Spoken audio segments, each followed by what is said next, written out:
India महागठबंधन जीत रहा है। 4 जून को दोपहर 12 बजे के बाद आपको पता चल जाएगा कि इंडिया महागठबंधन का प्रधानमंत्री होगा।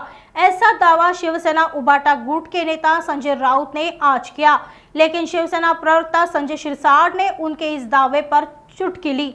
शिरसाट ने कहा कि अगर राउत कहते हैं कि 4 जून के बाद सरकार बदल जाएगी तो हमारी जांच 5 जून से शुरू करें। उन लोगों पर क्या विश्वास करें जिन्होंने शिवसेना को 2 हिस्सों में बांट दिया।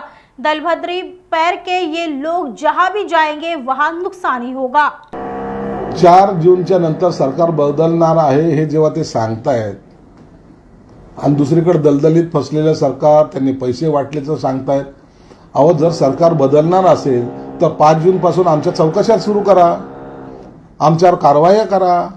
परंतु तुमचं जर खोटं जर ठरलं तर त्याच शिवाजी पार्कवर उभं राहून लोकांना तुम्हाला जोडे मारायला लावायला सांगा आणि स्वतःचं एक ज्याला म्हणतात प्रायश्चित ते शिवसेना प्रमुखाच्या समाधीसमोर तुम्ही घ्याल का, हा मला त्यांना बेसिक प्रश्न आहे। मजा तर येणार आहे ना।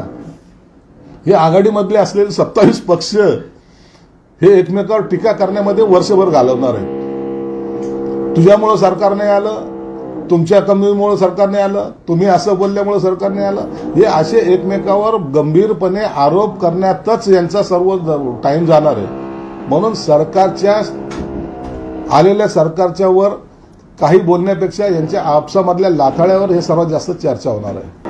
हे बघा, जे होणार नाही त्याच्यावर वल्गना करणे चुकीचं आहे।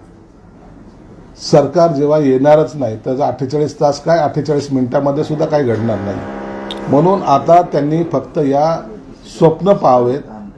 तुम्हाला खात्रीलायक सांगतो, लोकांनी त्यांची मानसिकता ठरवलेली आहे आणि येणाऱ्या 4 तारखेनंतरच्या निकालानंतर जेव्हा या महायुतीच्या सरकारचा शपथविधी होईल त्यावेळेला खऱ्या अर्थानं यांचे सगळे चेहरे उघड पडतील। एक निश्चित आहे, काँग्रेसचा एखाद्या वेळेला जर विरोधी पक्षाने सपोर्ट केला तर विरोधी पक्षनेता होऊ शकतो, याशिवाय त्यांच्याकडे कोणताही सत्ता येण्याची काडी मात्र ही चान्सेस नाहीत। नागपुर समय, गली से दिल्ली तक।